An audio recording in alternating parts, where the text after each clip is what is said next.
Casual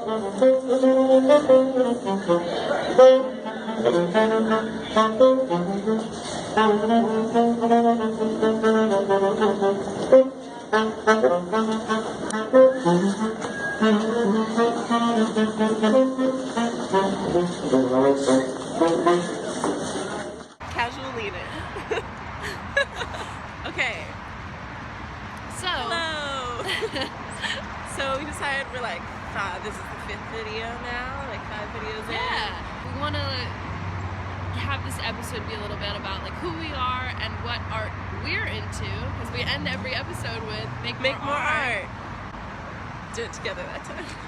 We're making progress. And we wanted to talk a little bit more about the art we make, and kind of what we're about.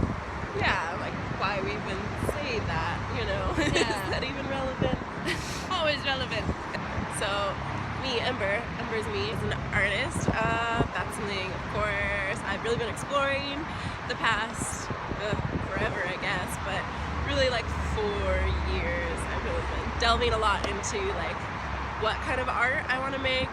I love acting, and like stepping on stage and like being in a role will always like light me up and make me so excited, and love it. I'll always be an actor, like at my core. But then there's like so many other kinds of art that you can like do throughout life that also involve performing. And I found performance art at Cornish, and that just really, like, I still think performance art is so stupid and dumb and weird, but I love it for like that reason, and that like you can do it and people are like, oh yeah, I don't.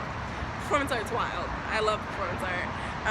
Acting is hard, and not anyone can do it, and you do have to train, or at least like kind of know what you're doing to like really encompass a role. But performance art, you can just be like, I don't know, I'm walking down the street kind of weird, and it's art right now, and it's art.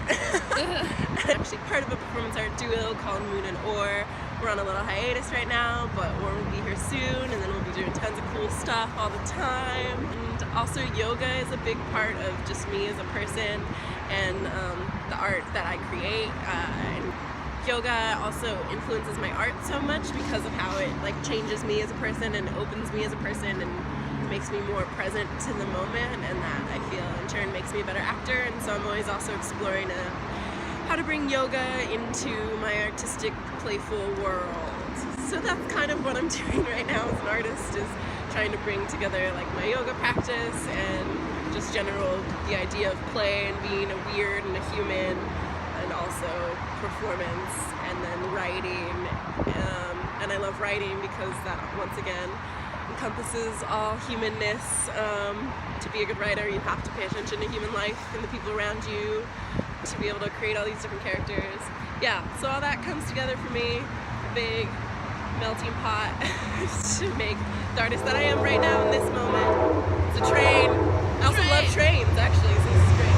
Took a train across America once, it's pretty cool.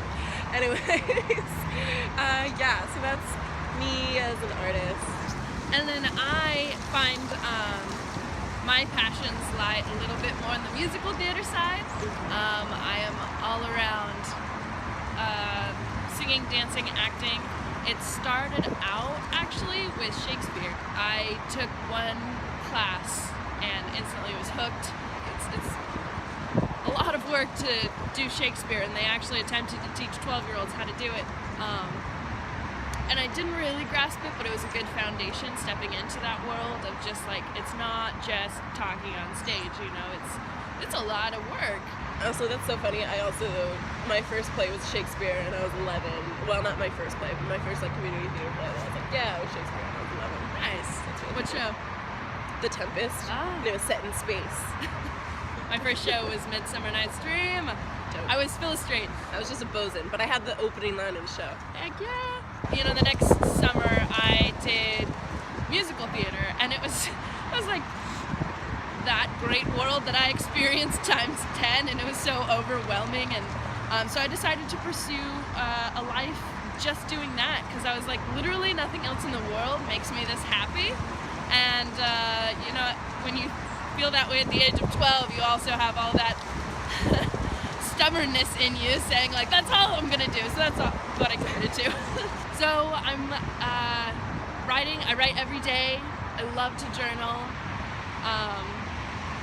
And I also a little bit of a visual artist. I draw, I doodle, I watercolor, I pastel. I continue to self-teaching. A lot of my craft is self-taught. I'm a tap dancer too. First time I picked up tap was in a class, but then we didn't really want to shell out the cash to continue those classes. So we had cleaned out the garage at the time, so I went on YouTube. I taught myself how to tap dance through how-to videos on YouTube. And here I am now in New York City. Oh, along with dance though, you said that and it reminded me, I just want to say, I consider myself very much like movement-based performer. I find movement-based work really interesting, and like mask work is like my favorite kind of theater ever. So anyways, yeah, okay. So since our two opposite souls have attracted, we've been talking a lot about, you know, wanting to go out there and make more art more frequently, and it's, you know, it's always hard to get started. I've been thinking about vlogging for a very long time and like made some starts at it and things had happened that hadn't, and I was still planning on vlogging, and then one day Christina was just like, let's do it, and I was like, yes, let's do it, but we have to for real, it's very important. So then we started vlogging, and we committed, yeah, and I think that's a big thing, is that this is something that's like artistic, and it's keeping us going, and it's really keeping us like accountable and keeping us moving forward and like thinking about how to continue to push. And like, it keeps us accountable as artists because you have a physical representation of your journey. And it's like already so many, I think we're coming up with so many more ideas of how we can be like moving our art forward and doing our art on a day-to-day and to sustain just like by our own accord. It's been really fun already, and it's pushing us, and it's kind of nice and cool that we get to like share it with people, and surprisingly just like being yourself and sharing that journey is kind of like a radical act in itself. So doing my makeup right now because I'm actually rushing to work. We've now been editing all morning. Yep, made the trek from Brooklyn this morning to come edit. But yeah, those are some of the ideas that we've been thinking about. Yeah, we're working on how to combine like theater and writing and travel and just really like produce and generate and make our own work and lives exactly how we want them to be. This vlog I know is just a lot of like us chit-chatting and stuff, so we are now including a fun little New York montage for our last couple of days in a little like 2-minute segment. So there'll still be some New York in the vlog because that is also currently a big part of our theme as well.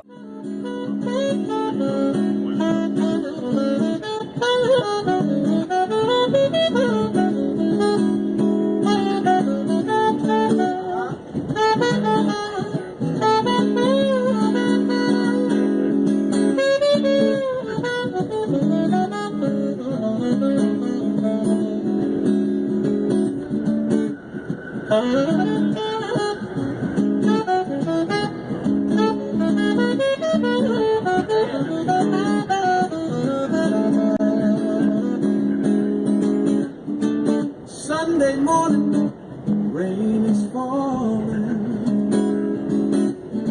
Shed some cover, share some skin. Our clouds are shrouding us in moments unforgettable. Twist to see the moment that I'm in. But things just get so crazy.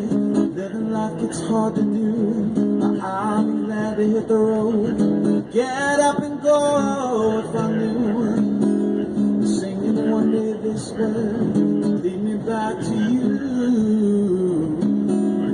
Singing one day this way, lead me back to you. That may be all I need. And darkness, she is all I see.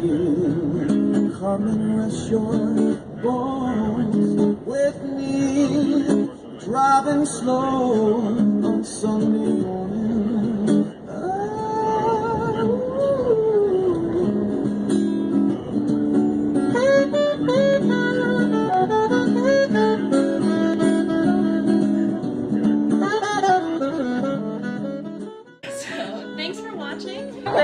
watching. Yes, thank you for watching. Hey, thanks for watching. Make more art. Make more art. Make more art. We end every episode with make more art. Make more art. Make more art and Sorry, okay. We end I'll say it. We end every episode with make more art.